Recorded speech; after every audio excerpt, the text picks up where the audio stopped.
Alright, this was a quiz on proving triangles congruent. So we're going to review side, angle, and all of those, and do some two-column proofs. Problem number 1. Using the following triangles with the given marking to answer the questions. Why are the two triangles congruent? So again, these are the choices. Side, angle, side, etc. So let's see. Well, we have a right triangle, so we might as well jump to considering, do we have hypotenuse leg? Since only right triangles have the hypotenuse. And we see that the hypotenuse is marked for both triangles and a leg. So these two triangles are congruent by hypotenuse leg. Now, when they say write the triangle congruency statement, they mean write a statement like this. Triangle ABC is congruent to triangle, and the order matters. So if we say ABC, then we have to say DEF. Alright, the corresponding parts have to be in the same position. Now that we know that the triangles are congruent, we could say that specific parts like C and F are congruent because corresponding parts of congruent triangles are congruent. CPCTC. But again, that stands for corresponding parts of congruent triangles are congruent. That's why. So number 2. Using these triangles with the given markings to answer the following questions. Alright, for number 2, I'm noticing that these triangles are also right triangles. So maybe it's going to be hypotenuse leg again. But, well, no, the hypotenuses are not marked. So it's not going to be hypotenuse leg. So therefore, we have to just treat it like any other triangle. So what we have are two angles and a side that are congruent to two angles and a side. So I've got two angles and a side. So let's see, looking at this, maybe it will be angle, side, angle, alright, two angles and a side, or maybe it could be angle, angle, side. So I have to choose between these two. Well, if it's going to be angle, side, angle, then I need two angles and then the side that's in between them. Alright? If it's going to be angle, angle, side, then I need two angles and a side that's not in between them. So when I look at this picture, I have an angle here and I have an angle here. And then I have the side that is not between them.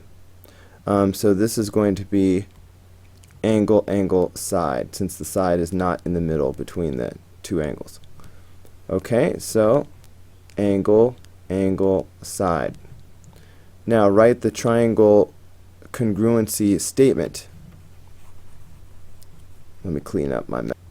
So you got to be careful of the order when you make the statement. So let's see. If I say triangle RST, for example, triangle RST is congruent to triangle. Well, starting with angle R is the angle that's not marked with anything. So that's corresponding with angle N. So I'm going to start with angle N. And then angle S is the 90-degree angle. So that corresponds with angle M. And now we've done N, M, so the other one must be L.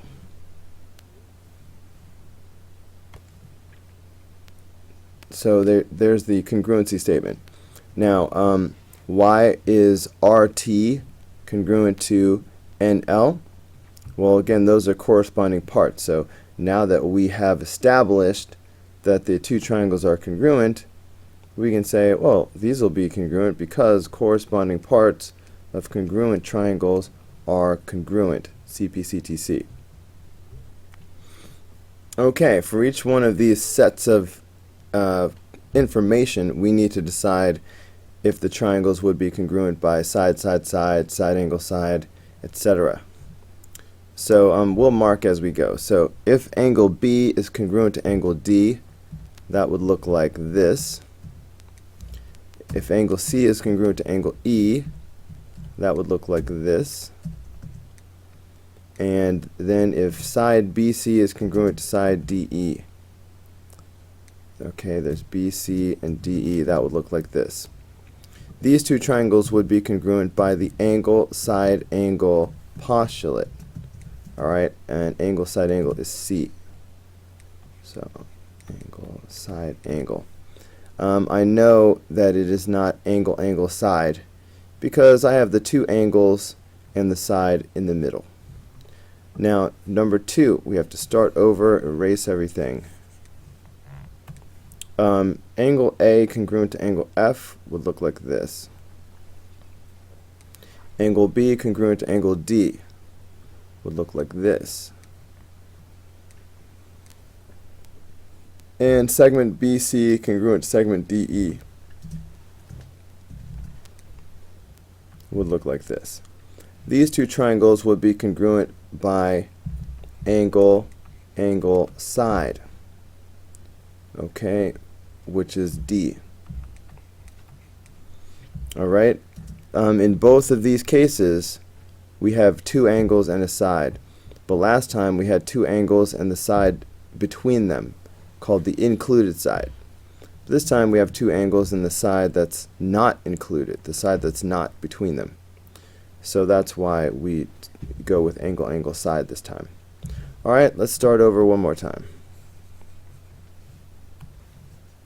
Okay, if segment AB is congruent to DE, we'll mark it like this. Segment BC is congruent to segment EF. And angle A is congruent to angle D. Okay. If I was going to make up a postulate for this, it would be side, side, angle, or angle, side, side. But there is no such postulate. So we're going to say F, not congruent.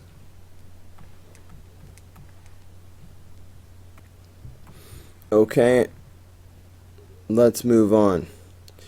Let's fill in the steps of this two-column proof. We're given these pieces of information. AB is congruent to CD, and angle A is congruent to angle C. Alright, that's all we're given. But we also know, maybe I'll do this in a different color, we also know that this angle is congruent to this angle because vertical angles are congruent. So we know that these triangles will be congruent by angle, angle, side. We have two angles and the non-included side. So eventually we will talk about the angle, angle, side postulate. So there's the given. So the thing that we were able to mark that wasn't given, we marked these two angles. So that's angle AEB, angle AEB was congruent to angle CED. And that was because of the vertical angle theorem. Or you could say what the vertical angle theorem says, which is you could just write vertical angles are congruent. Now, the triangles are congruent because of angle, angle, side postulate.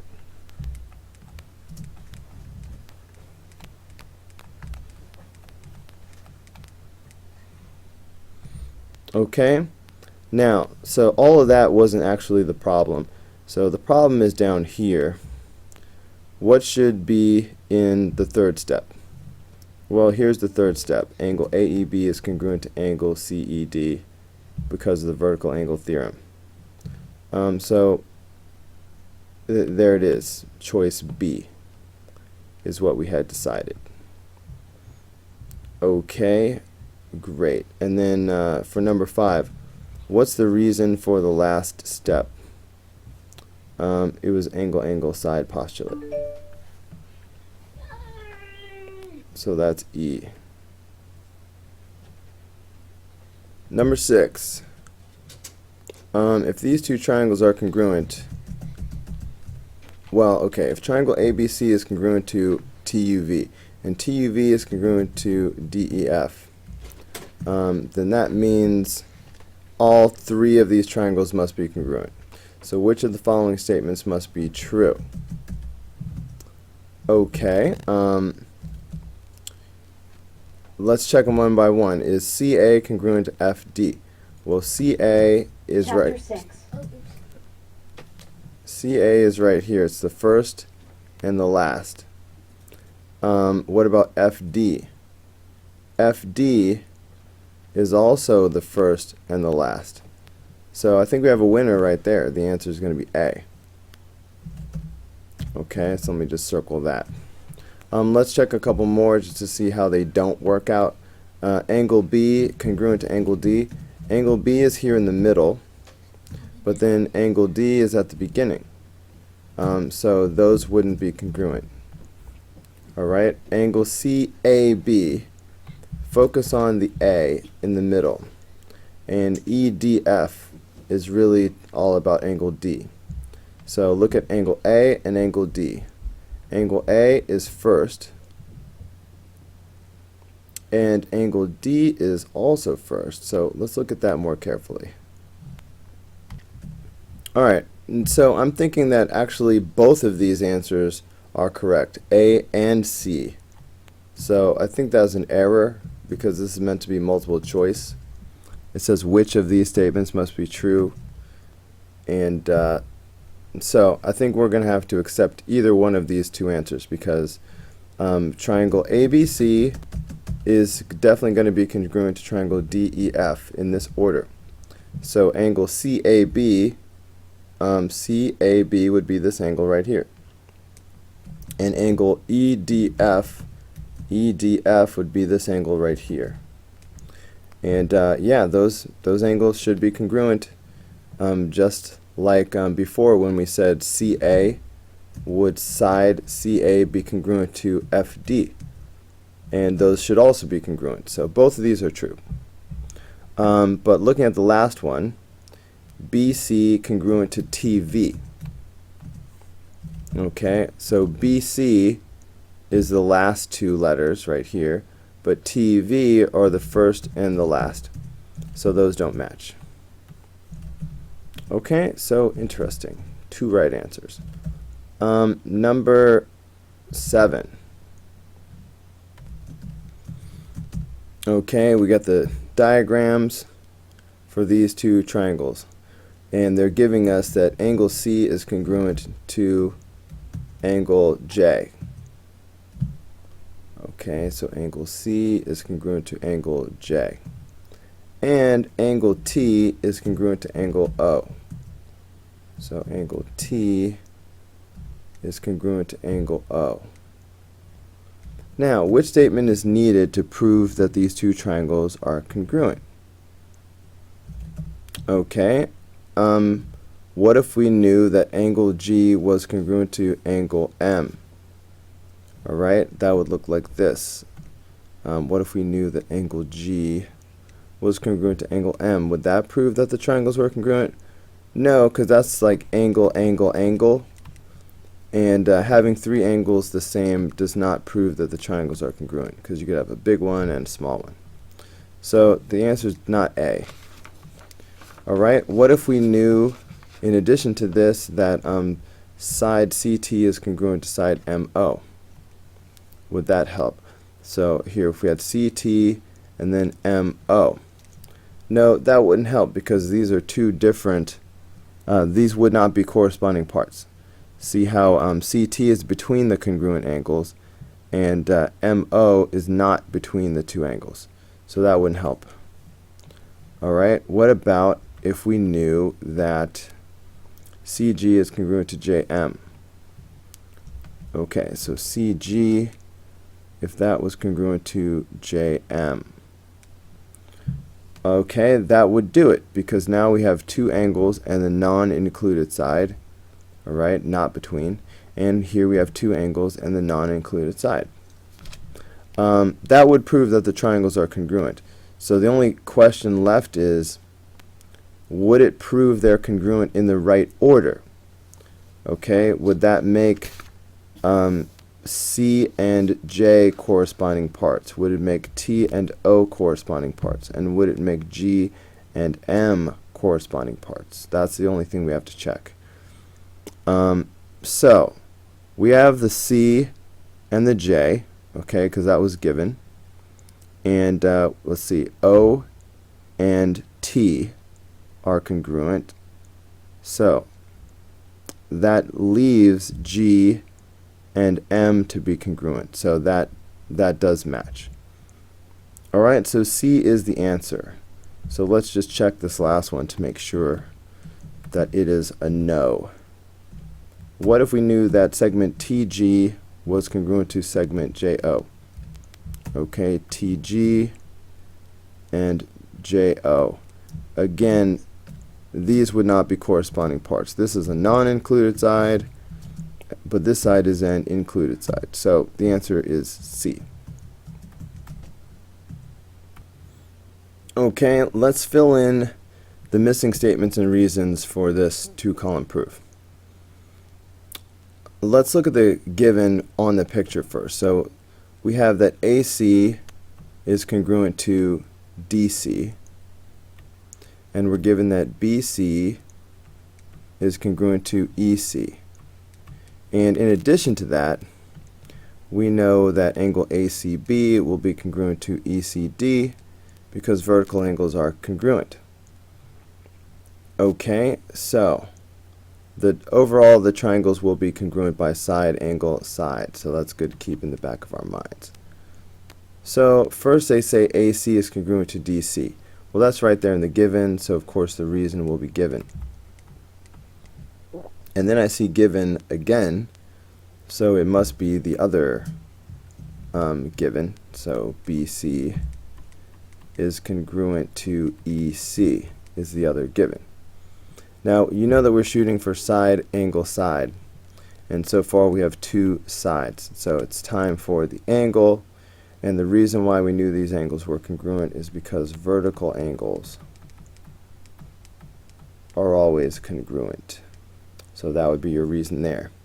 And therefore the two triangles would be congruent by side, angle, side. So we'll put side, angle, side postulate.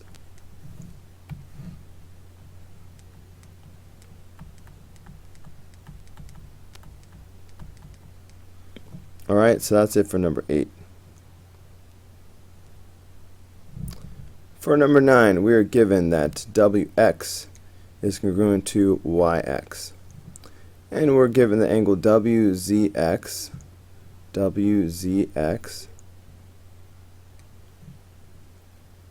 okay, and YZX are right angles. So I guess I should use this symbol. Okay, so that's what we're given. In addition to that, we know that segment ZX is congruent to segment ZX because of the reflexive property. Now with that in mind, the two triangles will be congruent by hypotenuse leg. Alright, because this is a hypotenuse and this is a leg. So I see in the proof here we're given that the first step is a given. So, and I'm seeing that the second given is already listed here as a statement. So this must be the first part of the given. WX is congruent to YX. Okay, and here's the other half of the given, so we'll just put given. Alright, and then we got to say that ZX is congruent to ZX by the reflexive property. So we'll just write that down. ZX is congruent to ZX by the reflexive property. now we know that the triangles are congruent by the hypotenuse leg postulate.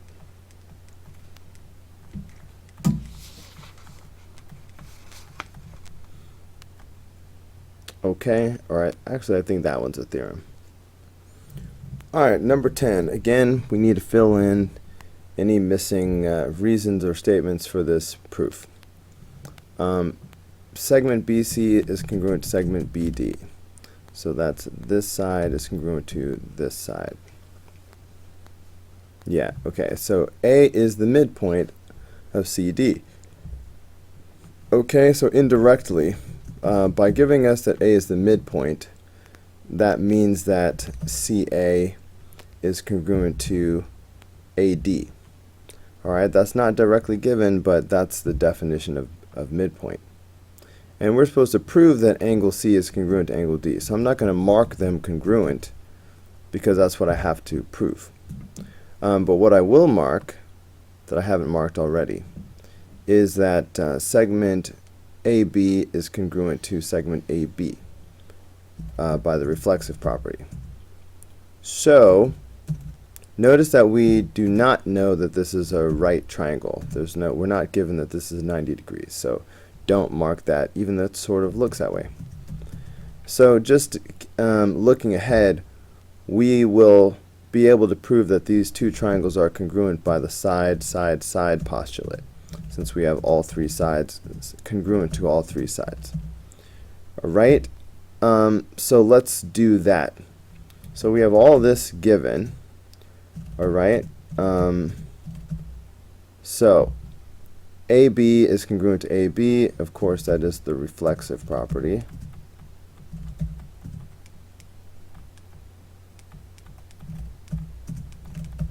Alright, and then they're saying the two triangles are congruent, and that'll be because of the side, side, side postulate.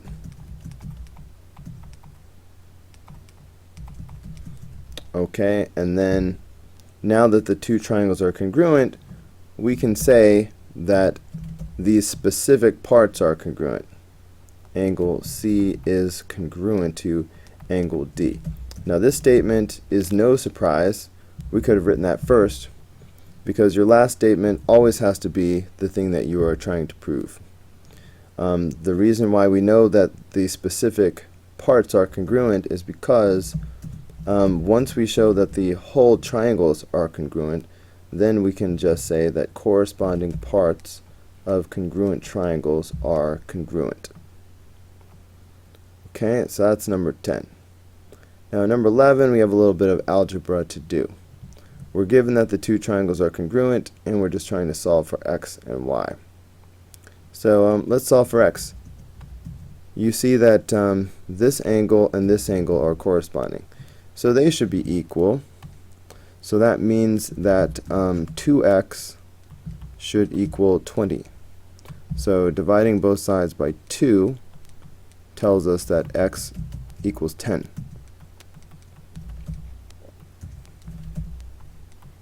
Okay, now what about y?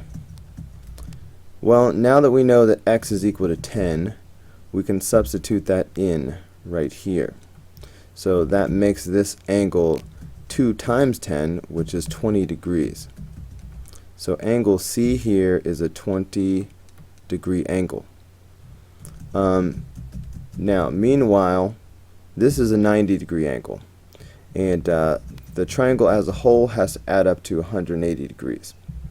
So if this is 90 and this is 20, then that means this angle up here has to be 70 degrees. Okay?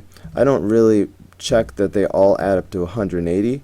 Once I see that it is a right triangle, I just look at the two acute angles, and I know that they are complementary. These two angles have to add up to 90. So if this is 20, this would have to be 70 for a total of 90. Anyway, that means that 7y has to equal 70.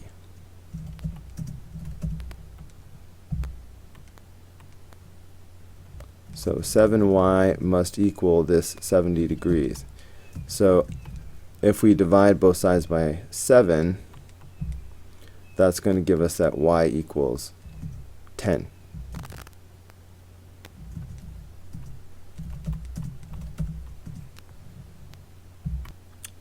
Okay, so y also equals 10. So now we have to find z. Well, for z, the best thing to do is to look at the corresponding parts.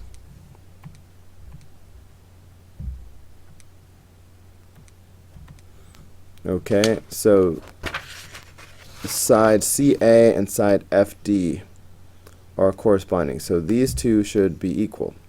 So 4z minus 4 should equal 2z plus 8. So if we subtract 2z from both sides, that gives me 2z minus 4 equals 8. Alright, then we will add 4 to both sides.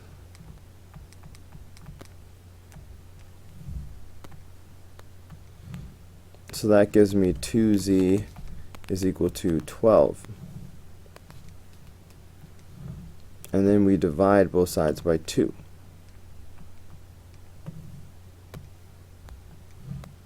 So that gives us that z is equal to 6. Alright, so that's x, y, and z for number 11. Oh, look, that was the last problem on the quiz. So that's going to be the end of this lesson. I hope it was helpful. I'll see you on the next video.